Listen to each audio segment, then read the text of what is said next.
नमस्कार दोस्तों, स्वागत है फिर से हमारे इस चैनल कृपा महादेव टिप्स पर। अगर आप भी अपनी लाइफ में कुछ सीखने की चाह रखते हैं तो हमारे इस चैनल को सब्सक्राइब करें। दोस्तों, आप सभी लोग जानते हैं कि 17 मार्च 2024 से होलाष्टक प्रारंभ हो रहे हैं। और दोस्तों, होलाष्टक जिस दिन से प्रारंभ होते हैं उस दिन से होली के दिन शुरू हो जाते हैं, या आप ये कह सकते हो कि रंग भरे दिन शुरू हो जाते हैं। अब जब दोस्तों इसी होली के दिनों में या इसी रंग भरे दिनों में जब पहला सोमवार पड़ जाए तो इससे अच्छी बड़ी बात और क्या हो सकती है। तो दोस्तों, होलाष्टक के अंतर्गत पड़ने वाला जो पहला सोमवार है वो 18 मार्च 2024 के दिन पड़ रहा है। इसीलिए दोस्तों, इस होली का जो पहला सोमवार है, इसके दिनों में पड़ने वाला जो पहला सोमवार है, जो कि रंग भरा सोमवार है या होली का सोमवार है, भाई इसकी महत्वता बहुत ही ज्यादा बड़ी है। इसीलिए दोस्तों, इस वाले सोमवार को, इस रंग भरे सोमवार को, इस होली वाले सोमवार को आप लोगों को अपने हाथ से बिल्कुल भी नहीं जाने देना चाहिए। क्योंकि दोस्तों, इस सोमवार को आप लोगों को एक ऐसा उपाय कर रहे हैं जो कि पंडित जी ने अपनी सीहोर वाली कथा में ही बताया है। आप सभी लोग जानते हो कि रुद्राक्ष महोत्सव में पंडित जी जो उपाय बताते हैं वो उपाय का फल आपको बहुत जल्दी मिलता है और बहुत बड़ा होकर मिलता है। उसी में से दोस्तों ऐसा उपाय पंडित जी ने बताया हुआ है सीहोर की कथा में। रुद्राक्ष महोत्सव में जिस उपाय को आप लोगों को इस होलाष्टक के पहले सोमवार के दिन करना है। होलाष्टक के पहले सोमवार को आप रंग भरा सोमवार भी कह सकते हो, क्योंकि होलाष्टक के दिन से होली के जो दिन होते हैं वो शुरू हो जाते हैं और इसके बाद जितने भी दिन होते हैं वो सभी रंग भरे दिन होते हैं, होली के ही दिन होते हैं। तो 18 मार्च 2024 के दिन पड़ रहा है होली का पहला सोमवार। इसीलिए इस सोमवार को आप लोगों को कौन सा उपाय करना चाहिए? एक ऐसा उपाय करना चाहिए जिस उपाय को से आपके घर में कभी भी पैसों की कमी नहीं होगी। बहुत सारे लोगों के मन में ये प्रश्न होता है कि भाई हमारे घर में तो पैसों की इतनी समस्या है, दिक्कत है कि हम सोच भी नहीं सकते। तो अब दोस्तों, ये वाला उपाय आप इस होली के पहले सोमवार के दिन कर लेना। उसके बाद आप भूल जाना कि भाई आपके घर में कभी कोई धन की समस्या भी हो रही थी।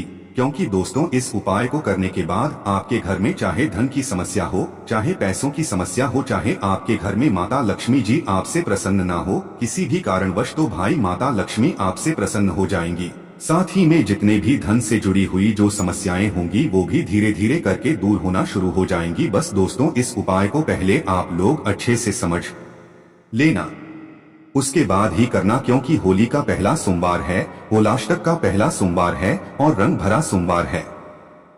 तो भाई ऐसे मौके को अपने हाथ से जाने दोगे तो भाई ये मौके ऐसे बार बार तो आते नहीं हैं। तो इस दिन दोस्तों आप लोगों को करना है कौन सा उपाय? एक बेलपत्र, एक शमी पत्र, एक श्वेत पुष्प और एक लाल फूल वाला उपाय। ये एक ऐसा उपाय है जो कि पंडित जी ने खुद सीहोर की कथा में बताया है, रुद्राक्ष महोत्सव बताया है। और इस उपाय का फल आपको बहुत जल्दी और बहुत बड़ा होकर मिलेगा। इस उपाय को हम आपको अच्छे से समझाते हैं। देखिए, ये वाला जो उपाय है ना, ये विशेष रूप से होगा। किस लिए? अब वो आप सबसे पहले सुन लीजिए। देखिए, ये उपाय विशेष रूप से धन की समस्या को दूर करने के लिए है। जैसे कि आपका मकान बन रहा है और आप मकान बना नहीं पा रहे हो क्योंकि पैसों की समस्या है। ये आपने मन में सोचा हुआ है कि भाई हमें मकान बनाना है, अभी हम किराए के घर में रहते हैं, मकान बनाना है पर पैसे नहीं है। ठीक है, तो ऐसी समस्या है तो भाई आपको ये उपाय करना चाहिए। और भी है, बेटा का विवाह है पर पैसे नहीं है, बेटे का विवाह अच्छे से करना चाहते हो पर पैसे नहीं है, ऐसी समस्या है तो भी भाई आप लोगों को ये वाला शुरू मतलब उपाय करना चाहिए। कोई काम शुरू करना है, कोई दुकान शुरू करना है पर पैसे नहीं है, ऐसी भी अगर आपके मन में मतलब आपके परिवार में कभी भी ऐसी समस्या आई है तो भाई आपको ये वाला उपाय इस होली के पहले सोमवार के दिन कर लेना चाहिए। क्योंकि इस वाले उपाय को करने से आपकी घर से धन की समस्या पूर्ण रूप से चली जाएगी और आप जितना सोचोगे ना, आपको उतना ही पैसा मिलेगा। कहने का मतलब है कि तरफ से मेहनत करोगे, अपनी तरफ से कोशिश करोगे, भगवान शिव जी पर विश्वास करते हो और फिर उसके बाद उपाय करोगे तो निश्चित ही आपको आपके उपाय का फल मिलेगा और घर से आपकी पूरी धन की समस्या जो होगी वो दूर जरूर होगी। तो सारी प्रकार की धन की समस्या के लिए और माता लक्ष्मी जी को प्रसन्न करने के लिए आप लोग इस वाले उपाय को जरूर करना है। आइए अब हमें इस उपाय को समझते हैं कि इस उपाय को किसको करना है, कैसे करना है और कब करना है। सबसे पहले चीज हम जानते हैं कि इस उपाय को करना किसको है। देखिए, विशेष रूप से अगर हम बात करें तो ये वाला जो उपाय है ये घर की माता और बहनों को ही करना चाहिए, क्योंकि एक बेलपत्र, एक शब्द पुत्र, एक सफेद फूल और एक लाल फूल वाला उपाय तो घर की जो बड़ी माताएं बहनें हैं उनमें से कोई भी एक माता बहनें इस वाले उपाय को विशेष रूप से कर सकती है। क्यों कर सकती है? क्योंकि भाई घर की जो माताएं बहनें होती हैं वो कौन होती हैं, कौन मानी जाती हैं? लक्ष्मी मानी जाती हैं। अब जब घर की लक्ष्मी ही एक ऐसा सबसे बड़ा उपाय कैसे विशेष दिन पर करेगी, रंग भरे सोमवार या होली के पहले सोमवार के दिन करेगी, तो भाई आप खुद जानते हैं कि भाई उस उपाय का फल आपको कितना जल्दी और कितना बड़ा होकर मिलेगा। इसलिए मुख्य रूप से इस वाले उपाय माताओं बहनों को करना है। पर अगर किसी कारणवश माताएं बहनें इस उपाय को ना कर पाए, घर में उपस्थित ना हो या किसी और कारणवश भी, तो भाई घर का कोई बड़ा एक व्यक्ति भी इस वाले उपाय को कर सकता है। पर उपाय को कर लेना, आपको उपाय का फल अगर चाहिए है तो भाई जैसे ही आप लोगों की ये बात मतलब क्लियर हो जाती है, अब इसके बाद में आपका ये प्रश्न आता है कि इस उपाय को हमें करना किस समय है। तो देखिए, इस उपाय को करने का जो समय है वो मुख्य रूप से आप लोग सुन लीजिए। देखिए, इस उपाय को मुख्य रूप से आप सुबह के समय कर सकते हो। किस समय कर सकते हो? सुबह के समय प्रातःकाल कर सकते हो। कब से कब तक के बीच में? सुबह 7, 8, 9 मतलब सुबह जितना जल्दी हो सकता है उतना जल्दी उपाय कर सकते हो। बाकी 10, 11, 12 बजे तक भी अगर उपाय करोगे तो भी कोई दिक्कत वाली बात नहीं, क्योंकि ये सोमवार होली का पहला सोमवार है, इसे बार बार तो आता नहीं है। इसलिए 10, 11, 12 बजे तक भी अगर सुबह के समय उपाय करोगे तो भी काम चल जाएगा। पर अगर किसी कारणवश आप सुबह उपाय कर ही नहीं पा रहे हो या नहीं कर पाए हो, तो भाई आपके पास एक और मौका रहेगा, जो कि शाम के समय का रहेगा। किस समय का रहेगा? प्रदोष काल का रहेगा, जो शाम का समय होता है। अब शाम के समय किस समय से लेकर किस समय के बीच में ये वाला उपाय करना है? शाम के जो 6 बजे से लेकर 7 बजे के बीच का जो समय, इस समय के बीच में आप लोगों को इस वाले उपाय को करना है। पर अगर किसी कारणवश आप अपने काम पर गए हुए हो, ड्यूटी पर या काम पर कहीं पर भी गए हुए हो और आने में आपको देरी हो गई, तो भाई आप इस उपाय को 7:30 या रात 8 बजे तक भी करोगे तो भी आपको निश्चित सी बात है इस उपाय को करने का फल जरूर मिल जाएगा। तो आपको समझ आ गया कि इस उपाय को आपको करना है, मुख्य रूप से सुबह के समय करना है।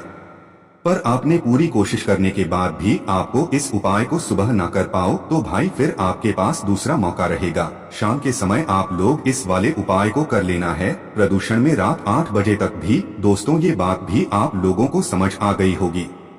अब जो है सबसे बड़ा यहाँ पर प्रश्न निकल कर आएगा कि भाई इस उपाय में हमें सामग्री क्या क्या चाहिए। इस उपाय को हमें जैसे हम सुबह कर रहे हैं तो क्या सामग्री चाहिए, शाम को कर रहे हैं तो क्या सामग्री चाहिए। सबसे पहले तो आप मुख्य रूप से जो उपाय की सामग्री है वो सुनो। देखो, उपाय बहुत आसान है, बस समझने वाली बात है। उपाय का फल ही इतना बड़ा है कि भाई आप लोगों को थोड़ा बहुत तो समझना पड़ेगा। तो देखिए, उपाय की जो सामग्री है वो बहुत ही मतलब आसान सी सामग्री है, भगवान शिव जी पर चढ़ने वाली सामग्री है। सबसे पहली चीज एक बेलपत्र। क्या है बेलपत्र? जो है आप लोगों को इस उपाय में आवश्यकता पड़ेगी। उसके बाद में एक शमीपत्र। क्या एक शमीपत्र? उसके बाद में दोस्तों एक श्वेत फूल। क्या चाहिए? श्वेत फूल होता है मतलब कि सफेद फूल, ऐसा सफेद फूल जो भगवान शिव जी की शिवलिंग के ऊपर चढ़ता हो, इस बात का ध्यान रखना। और चौथे नंबर की जो चीज है वो है एक लाल फूल। कितना? एक लाल फूल। लाल फूल वो जो शिवलिंग पर चढ़ता हो। लाल फूल आप गुलाब का भी मान सकते हो, जो भी प्रकार के लाल फूल होते हैं जो शिवलिंग पर चढ़ते हैं, वो लाल फूलों को आप इस उपाय में प्रयोग कर सकते हो। अब देखो, यहाँ पर अगर कोई ये हमें बेलपत्र ना मिले, शबी पत्र ना मिले, सफेद फूल ना मिले, लाल फूल ना मिले, तो हम क्या करें? तो भाई देखिए, उपाय कर रहे हो, हमने आपको उपाय कुछ समय पहले ही बता रहे हैं, तो आप इन सभी सामग्रियों को जो है कहीं ना कहीं से तो भाई ढूंढ के ला ही सकते हो। वृक्षों में से फूल तो तोड़ ही सकते हो, तो आपको आसानी से मिल जाएगी। क्योंकि दोस्तों, जब हम कोई उपाय करते हैं, उस उपाय की सामग्री हम अपने परिश्रम से लाएंगे तो ही हमें उस उपाय का फल जो है अच्छे से मिलेगा। बाकी हम जो है और कहीं से अगर मतलब कर लेते हैं, जैसे बेलपत्र ही नहीं है, तो हम ये सोचेंगे कि हम शिवलिंग के ऊपर से ही ले लेंगे, तो भाई इसमें कोई मेहनत नहीं लगेगी। हाँ, ये उस जगह पर जरूर काम कर जाएगा। कि भाई जब हमने पूरी कोशिश कर ली हो, हमें कहीं से बेलपत्र ना मिली हो, फिर हम जाकर शिवजी के शिवलिंग पर से उपाय के लिए एक बेलपत्र उठाकर उसको धोकर प्रयोग में ले सकते हैं। पर यह कोशिश आपको करनी ही नहीं है। कोशिश आपकी यही हो कि आपकी खुद की बेलपत्र हो जो आप लेकर आए हो, आपके खुद का शमीपत्र, आपके खुद के सफेद फूल और एक लाल फूल, मतलब उन्हें आपने किसी के वृक्ष से तोड़ा हुआ हो, किसी से मतलब किसी घर के से तोड़ रहे हो तो उससे पूछकर तोड़ लो। मतलब ऐसे आप लोगों को जो है ये सामग्री तैयार करनी है। एक बेलपत्र, एक शमीपत्र, सफेद फूल और एक लाल फूल, ठीक है। जैसे ही ये सामग्री तैयार कर लेते हो उसके बाद में आपको क्या करना है, देखो ध्यान से सुनो। सुबह के समय अगर आप लोग इस वाले उपाय को कर रहे हो तो भाई अपने साथ में कम से कम एक लोटा जल तो जरूर लेकर जाना है, ठीक है। बाकी अगर आप लोग इस उपाय को मतलब कर रहे हो और आप प्रतिदिन भगवान शिव जी के मंदिर जाते हो अपनी पूजन सामग्री को लेकर और प्रतिदिन भगवान शिव जी की पूजा अर्चना करते हो तो उनके लिए कोई दिक्कत वाली बात नहीं है, क्योंकि हमें उपाय को करने से पहले थोड़ी बहुत पूजन अर्चना जरूर करनी है, ठीक है। क्यों करनी है? क्योंकि हमें भगवान को ये नहीं दिखाना है कि हम आपके पास सिर्फ हम उपाय को करने के लिए आए हैं, हम अपने फायदे के लिए आए हैं। अगर हम पूजन सामग्री लेकर जाएंगे, एक लोटा जल लेकर जाएंगे, तो ये भाव बिल्कुल भी नहीं आएगा कि हम सिर्फ उपाय के लिए आए, हम भगवान शिव जी की पूजन अर्चना करने के लिए भी आए हैं। तो जो लोग प्रतिदिन शिव जी के मंदिर की पूजा करते हैं भाई वो वैसे ही करते रहें, उनके लिए कोई दिक्कत वाली बात नहीं है। पर जो सिर्फ उपाय को करने के लिए जा रहे हैं वो अपने साथ में कम से कम एक लोटा जल तो जरूर लेकर जाएं। अब उसी की तरह शाम के समय की बात कर लेते हैं, प्रदोष काल की बात कर लेते हैं। प्रदोष काल में अगर आप शिवजी के मंदिर जा रहे हो इस उपाय को करने के लिए तो अपने साथ में एक का दीपक तैयार करके लेकर जाना।